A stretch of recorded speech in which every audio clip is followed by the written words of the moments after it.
Good morning, I am Amar Singh Pradhan. Let's begin with the top stories this hour. Unified Maoist-led 30-party alliance says they will sit for talks with the government if their preconditions are met.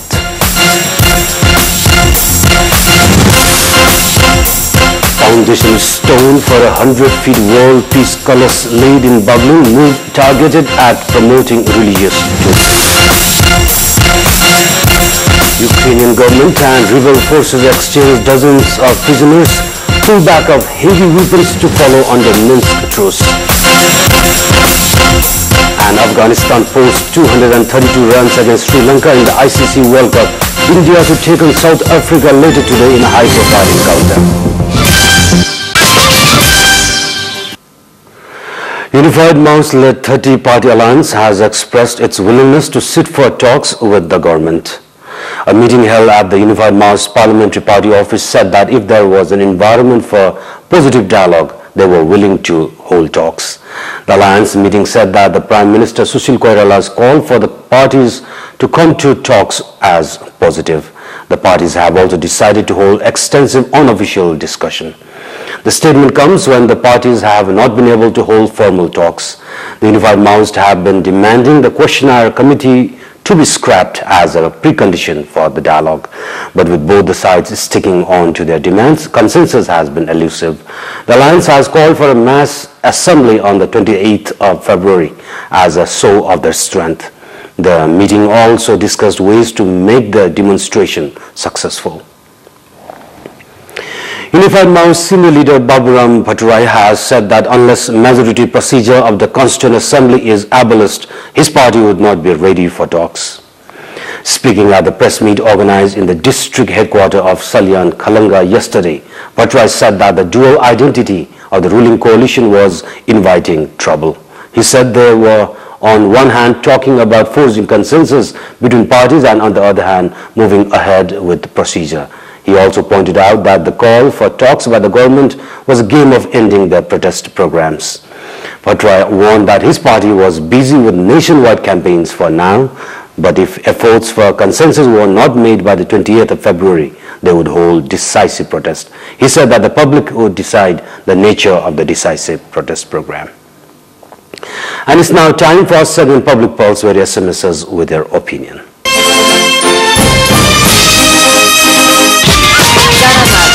And the question is, how do you like the opposition's stand not to sit for talks until the questionnaire committee is revoked? And the options are option A, unnecessary obstinacy, option B, valid demand, and option C, attempt to intimidate. The voting is on. Type NAWS, select your option A, B or C and send it to 8080 and do share your opinion with us. The International Mother Language Day was marked by various communities in Nepal yesterday. A multilingual poetry festival was organized at the Nepal Academy Hall, where poets recited poems in 49 different languages. The Rai community from the east, the Newar community from the central region, and the Tharu community from the west participated at the program. The Sherpas from the Himalayas, Khas from the hilly region, and the Maithili community from the Tarai, along with more than 100 other communities, were also present at the program.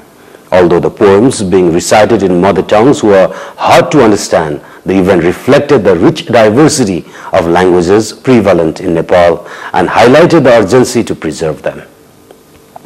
123 languages are spoken in Nepal. Some of them are on the verge of being forgotten. And in the context of the International Mother Tongue Day, we bring you excerpts from poems recited by the poets in their mother tongue at the Nepal Academy yesterday. Before we take a short break, let's hear the excerpts from the recitations.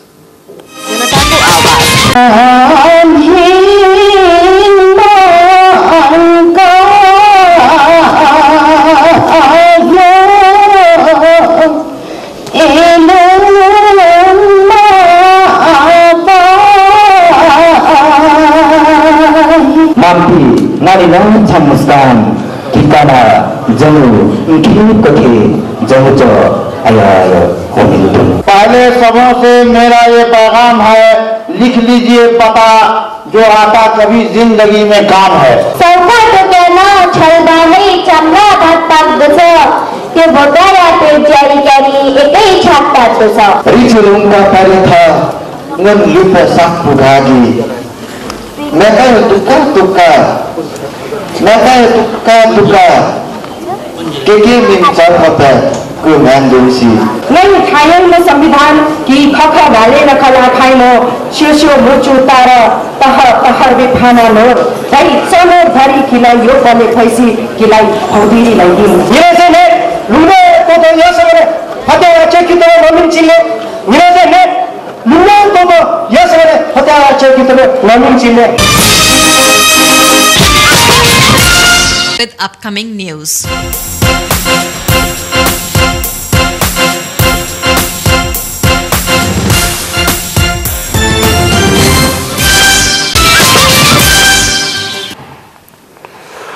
Welcome back. The foundation stone for a world peace colors or a holy picture representing world peace was laid in Baglung's Panchakot yesterday.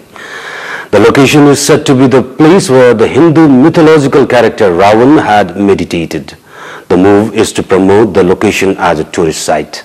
A 15-day Mahayagya is also being held. Prime Minister Sushil Koirala and other leaders attended the foundation laying ceremony yesterday.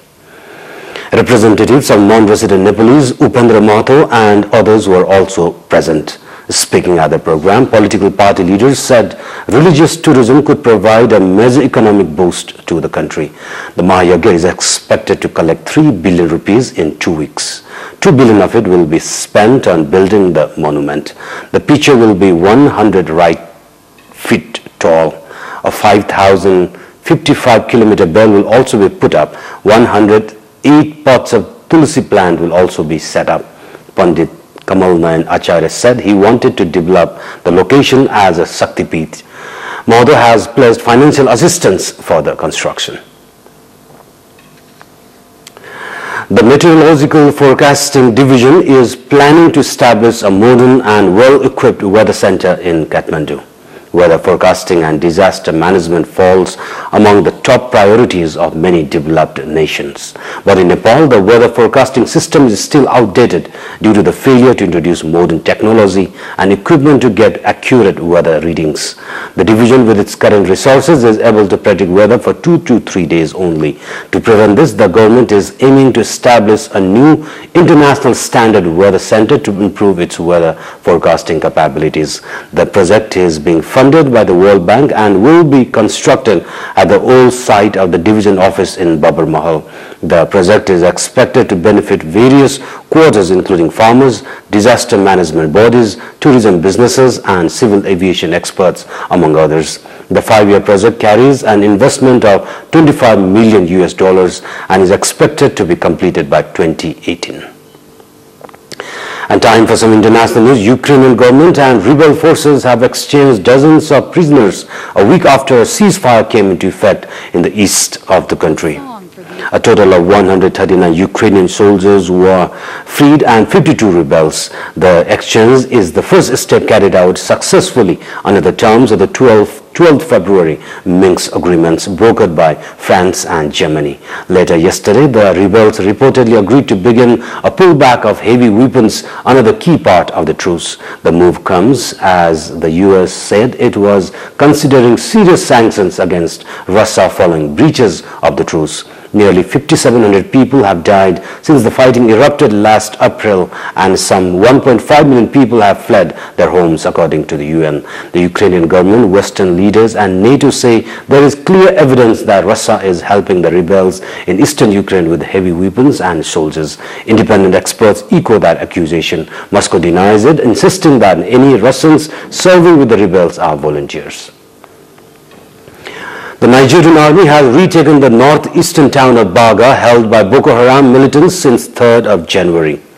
In a tweet from its official account, the army said that mopping up operations were continuing. It also claimed in a separate statement that it had killed many Boko Haram militants, though this has not been independently verified. Nigeria says 150 people died when Boko Haram took Baga and nearby Doron Baga, but locals said up to 2,000 died. Residents were left largely undefended as the military deserted when the jihadists attacked the towns. This time the army claims it was the militants who fled, with some drowning in Lake Chad as they tried to escape the aerial bombardment. The BBC's Will Ross in the Nigerian capital Abuja say other sources have confirmed that Boko Haram no longer controls Baga. Boko Haram, which controls much of Nigeria's northeast, has killed thousands of people in its drive to establish an Islamic state. In recent months, it has also carried out cross-border raids in neighboring Chad, Cameroon and Niger, attacking villages and military bases.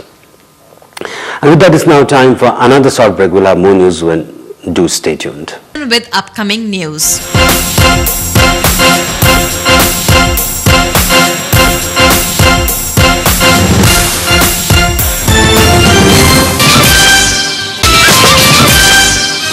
Business news.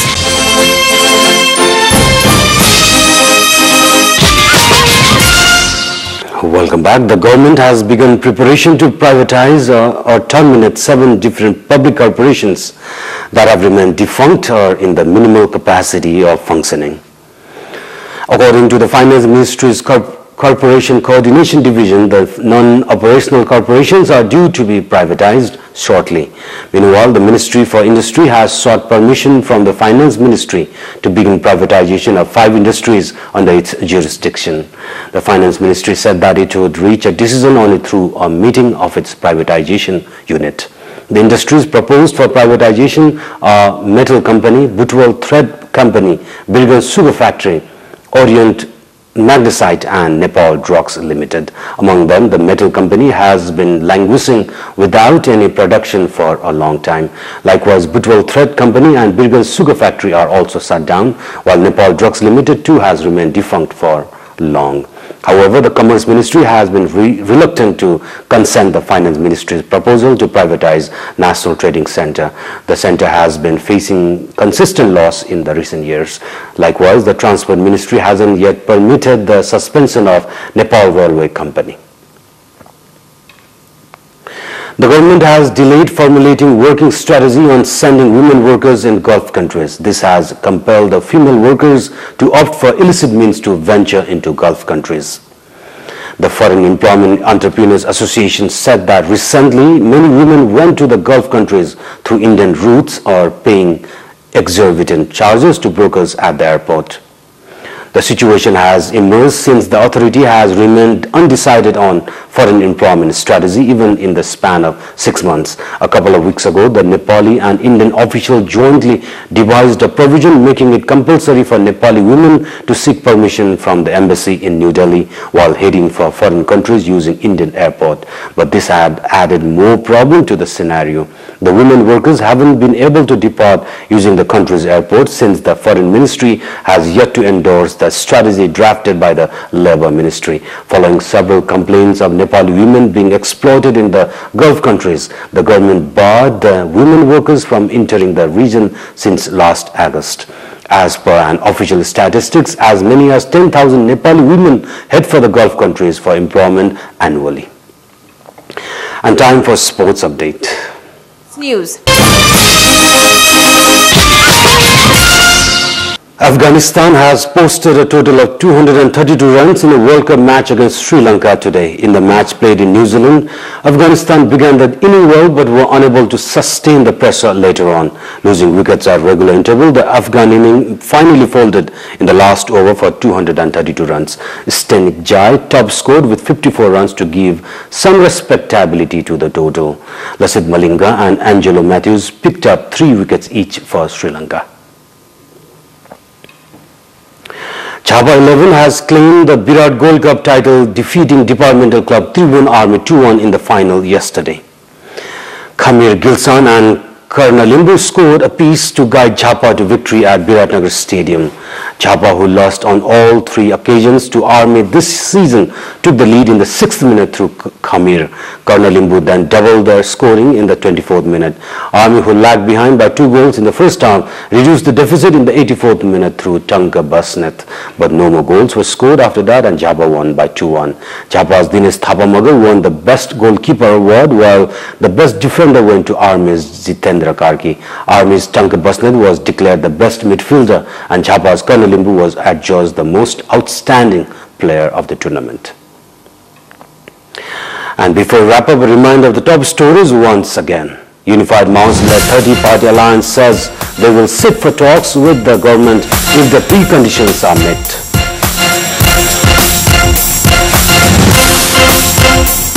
Foundation stone for a 100-feet world peace colors laid in Bogling, move targeted at promoting religious tourism. Ukrainian government and rebel forces exchange dozens of prisoners, pull back of heavy weapons to follow under Minsk truce. And Afghanistan posts 232 runs against Sri Lanka in the World Cup. India to take on South Africa later today in a high-profile encounter.